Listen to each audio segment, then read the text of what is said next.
Hello students, welcome to my YouTube channel space science. हमारा chapter number 4 चल रहा है। तो इससे पिछले चैप्टर में हमने मैग्नेट और कुछ उससे रिलेटेड टर्म्स हमने पढ़ी थी, ठीक है। अब उससे आगे बढ़ते हैं। देखिए, कुछ चीज़ें ऐसी हैं जो इलेक्ट्रिसिटी वाले जो चैप्टर्स हैं और मैग्नेटिज्म वाले जो चैप्टर हैं उनमें कॉमन है। जैसे फॉर एग्जांपल इलेक्ट्रिसिटी वाले चैप्टर्स में आता है इलेक्ट्रिक फील्ड, यहाँ पर मैग्नेटिक फील्ड। सेम ऐसे ही मैं आपको टेबल से आगे बताऊंगा कि कौन कौन सी चीज़ें सिमिलर हैं, ठीक है। अभी हम देख लेते हैं जो हमारा नेक्स्ट टॉपिक है उसे।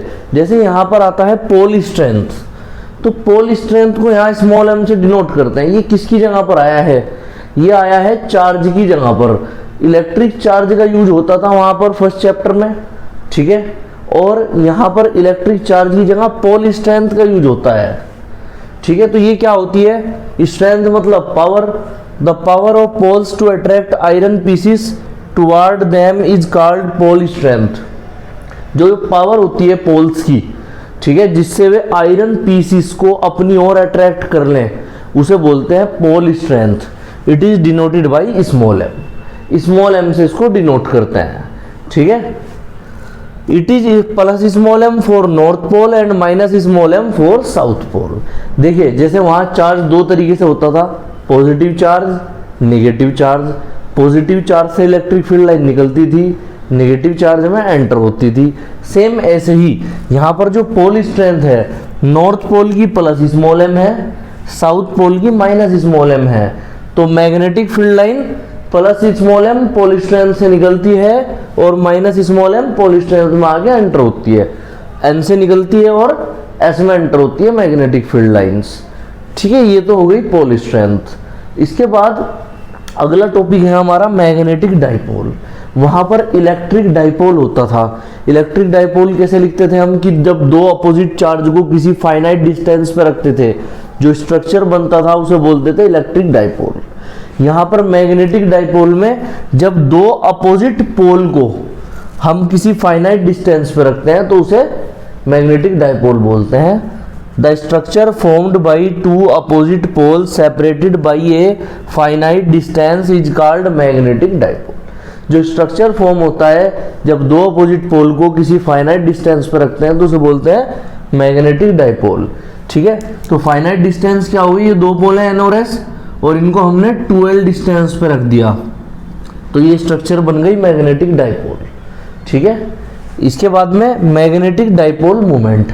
वहाँ पर इलेक्ट्रिक डाइपोल मोमेंट होता था। इलेक्ट्रिक डाइपोल मोमेंट होता था P = Q × 2l, मतलब जो इलेक्ट्रिक चार्ज है और जो दोनों चार्ज के बीच की डिस्टेंस है उनका प्रोडक्ट होता था इलेक्ट्रिक डाइपोल मोमेंट। यहाँ पर मैग्नेटिक डाइपोल मोमेंट है, तो यहाँ पर चार्ज की जगह पर आ जाएगा पोल स्ट्रेंथ। तो किस किस का प्रोडक्ट हो गया? The product of pole strength and distance between poles is called magnetic dipole moment. तो प्रोडक्ट हो गया पोल स्ट्रेंथ का और जो उनके बीच की डिस्टेंस है उसका, ठीक है, उसको बोलेंगे magnetic dipole moment. It is denoted by capital M. Capital M से इसको डिनोट करते हैं। तो कैपिटल एम इक्वल्स टू हो गया स्मॉल एम × 2l, ठीक है, इतने एम्पियर मीटर स्क्वायर, ये इसकी यूनिट होती है, ठीक है। यूनिट कहाँ से आई है? देखिए, ये जो पोल स्ट्रेंथ है इसकी यूनिट होती है हमारे पास ampere metre. Pole strength ampere metre में मापते हैं। It's unit is ampere metre. Ampere metre होती है और डिस्टेंस की मीटर हो गई, तो एम्पियर मीटर की मीटर में मल्टीप्लाई, तो एम्पियर मीटर स्क्वायर। देखिए, मैग्नेटिक डाइपोल मोमेंट का एक फॉर्मूला और होता है। वो क्या होता है? कैपिटल एम इक्वल्स टू होता है IA, ठीक है। Capital M equals to IA होता है। और करंट को किस में मापते हैं? I क्या है? इलेक्ट्रिक करंट, इसको एम्पियर में मापते हैं। और A क्या है? कैपिटल A है एरिया, एरिया को हम मीटर स्क्वायर में मापते हैं, तो एम्पियर मीटर स्क्वायर। तो इसकी मैग्नेटिक डाइपोल मोमेंट की यूनिट जो है वो क्या होती है? एम्पियर मीटर स्क्वायर, जो इस फॉर्मूले से आई है। अगर कैपिटल एन टर्न्स हैं, फॉर कैपिटल एन टर्न्स के लिए कैपिटल M = NIA, ये वाला फॉर्मूला हो जाएगा इतने एम्पियर मीटर स्क्वायर, ठीक है। ये फॉर्मूले यहाँ पर यूज होते हैं। देखिए, नेक्स्ट टॉपिक है हमारा torque on a dipole in uniform magnetic field. जैसे हमने इलेक्ट्रिसिटी वाला जो पहला चैप्टर था, first chapter electric charge and field, उसमें हमने टर्क पढ़ा था, torque on a dipole in uniform electric field. तो इलेक्ट्रिक फील्ड में निकालना था वहाँ टर्क का फॉर्मूला, ऐसे ही हमें मैग्नेटिक फील्ड में निकालना है। ठीक है, तो यहाँ कंसीडर कर लेते हैं, consider a magnetic dipole formed by two opposite poles north and south are separated by a distance of 12। तो एन और एस दो पोल हैं और 12 डिस्टेंस पे रखे हुए हैं। The dipole moment of dipole is capital M. तो डाइपोल मोमेंट क्या है, डाइपोल का कैपिटल एम है। It is placed in uniform magnetic field B, और इसको यूनिफॉर्म मैग्नेटिक फील्ड बी में रखा हुआ है। And angle between capital M and B is theta. Capital M और बी के बीच में एंगल है थीटा देन। तो यहां पर इस तरह से आप यूनिफॉर्म मैग्नेटिक फील्ड बनाओ, इस तरह से जैसे वहां पे यूनिफॉर्म इलेक्ट्रिक फील्ड बनाते थे ई, ठीक है, ई वेक्टर बनाते थे ना, वहां पे वेक्टर क्वांटिटी है इलेक्ट्रिक फील्ड इंटेंसिटी, ऐसे ही मैग्नेटिक फील्ड इंटेंसिटी भी एक वेक्टर क्वांटिटी है। तो यहां पर हम बनाएंगे बी वेक्टर, ये हो गया मैग्नेटिक फील्ड इंटेंसिटी। ठीक है, और अब इसमें क्या रखेंगे, एक डाइपोल रख देंगे। तो यहां पर एक डाइपोल जो कि नॉर्थ और साउथ पोल से मिलके बना है। ठीक है, ये हो गया हमारे पास मैग्नेटिक डाइपोल। ये मैग्नेटिक डाइपोल रख लेंगे इस तरह से यहाँ पे। ठीक है, ये मैग्नेटिक डाइपोल हो गया, दो पोल्स हैं इसके, यहाँ पर नॉर्थ पोल है और यहाँ पर साउथ पोल है। ठीक है, और मैग्नेटिक डाइपोल मोमेंट क्या है इसका, कैपिटल एम है, और एंगल ये जो बना रहा है बी के साथ में थीटा बना रहा है, थीटा बना रहा है। यहाँ पर 12 डिस्टेंस पे रखे हुए हैं, 12 डिस्टेंस पे रखे हुए हैं। तो यहाँ पर एंगल बनाने वाले की डायरेक्शन में 12 कोस थीटा, 12 कोस थीटा, और परपेंडिकुलर कितना है ये 12 साइन थीटा। ये परपेंडिकुलर कितना हो गया 12 साइन थीटा हो गया। ठीक है, दोनों कंपोनेंट हमने इसमें लिख लिए हैं। अब इसको सोल्व कर लेते हैं। तो टर्क का हमारे पास फॉर्मूला क्या होता है भाई, टर्क इक्वल्स टू होता है force into perpendicular displacement, perpendicular displacement, displacement. ठीक है, ये फॉर्मूला होता है हमारे पास टर्क का। टर्क को लिखते हैं हम टो, और फोर्स को हम लिखते हैं, यहां पर कौन सा फोर्स लगेगा, मैग्नेटिक फोर्स लगेगा, तो एफ बी लिख लेंगे उसको, मैग्नेटिक फोर्स। तो यहां पर फोर्स कौन सा आ जाएगा, मैग्नेटिक, मल्टीप्लाई परपेंडिकुलर डिस्प्लेसमेंट क्या है यहाँ पर, परपेंडिकुलर डिस्प्लेसमेंट क्या है यहाँ पर 2l साइन थीटा। ये 2l ध्यान रखना, इसकी लेंथ हो गई डाइपोल की। ठीक है, अब इसको देखो सोल्व कर लेते हैं एक बार। पहले फोर्स का फॉर्मूला लिख लेते हैं। यहाँ पर फोर्स का फॉर्मूला कौन सा वाला इसमें यूज करेंगे, फोर्स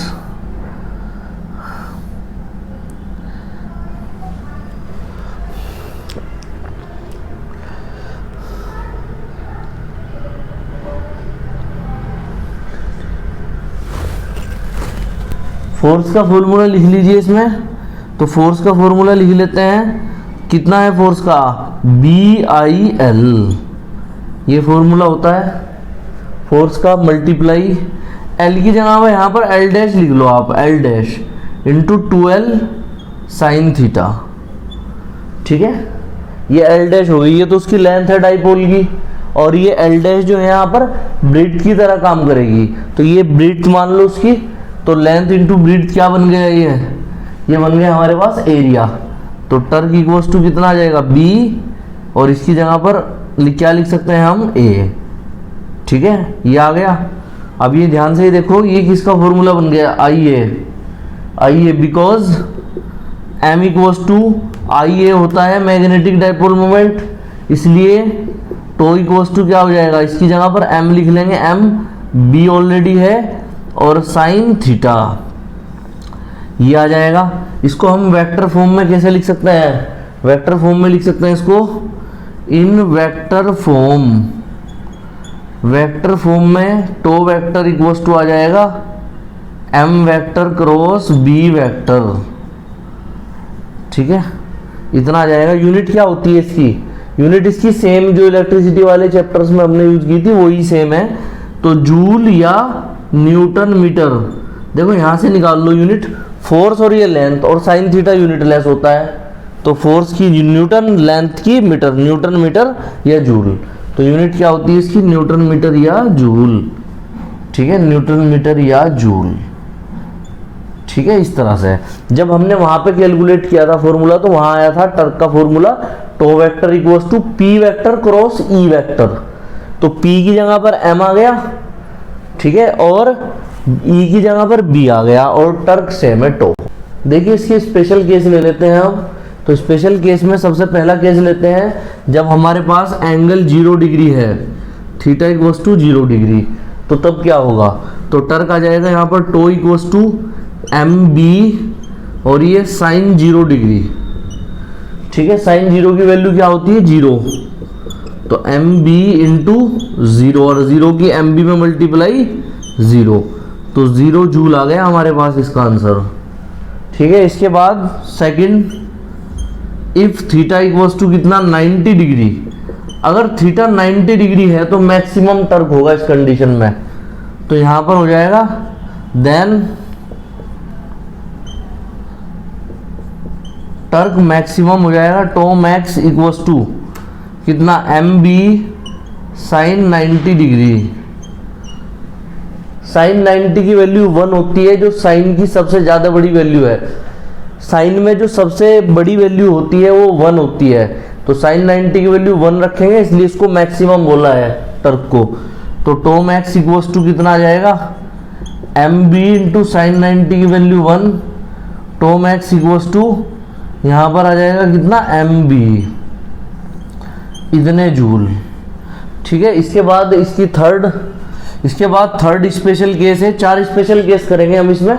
तो थर्ड में 180 डिग्री ले लेते हैं, if theta equals to 180 degree, then अगर 180 है तो सेम पहले वाले जैसा केस है ये, tau equals to M B, क्योंकि साइन 180 की वैल्यू क्या होती है, वो 0 होती है, जैसे साइन 0 की 0 होती है, तो tau equals to M B into 0, और जब 0 की मल्टीप्लाई करेंगे तो 0 जूल आ जाएगा। एंड इट्स लास्ट केस, तो लास्ट केस क्या है, 4, इफ थीटा इक्वल्स टू कितना, 270 डिग्री, 270 डिग्री है, देन तब क्या होगा, टो मिनिमम होगा, ये ध्यान रखना मिनिमम होगा, क्योंकि यहाँ पर साइन 270 की वैल्यू -1 आएगी, जो कि 0 से भी छोटा होता है, -1, तो वो सबसे कम वैल्यू होती है साइन की -1, इसलिए टर्क मिनिमम हो गया।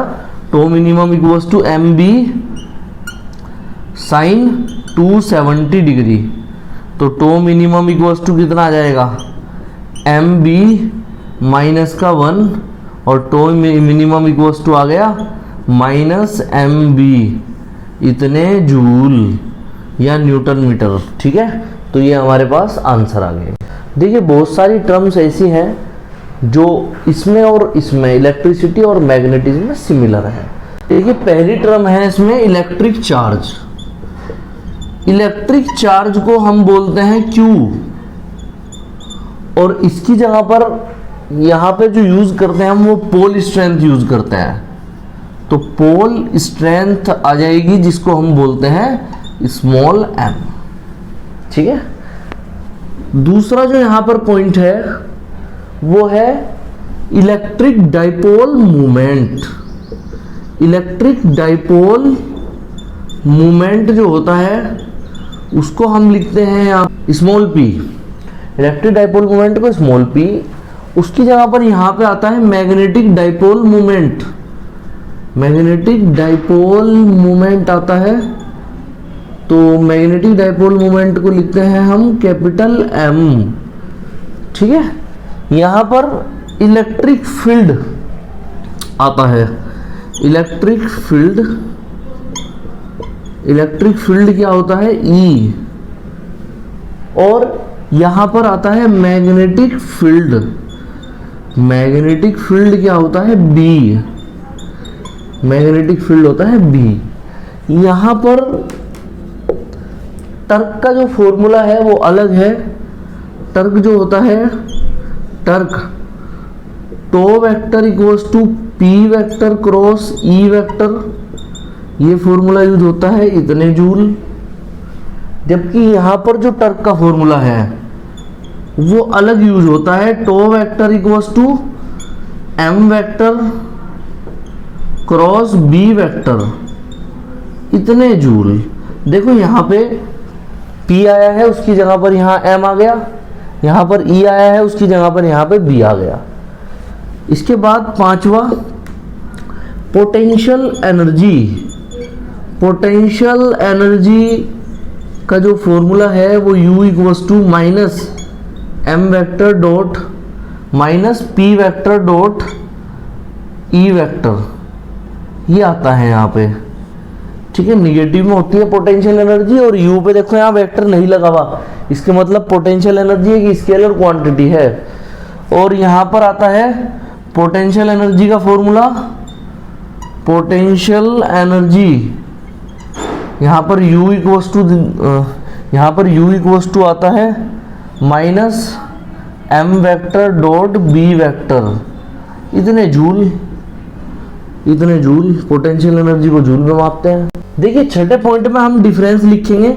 जो फ्री स्पेस कांस्टेंट जो यूज होते हैं वो यहाँ पर यूज होता है permittivity of free space, permittivity of free space.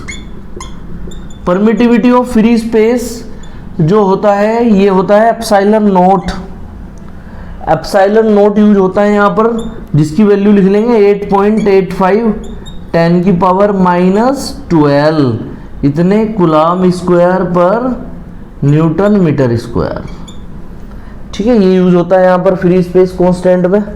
और यहाँ पर जो फ्री स्पेस कांस्टेंट आता है वो आता है permeability of free space, permeability of free space.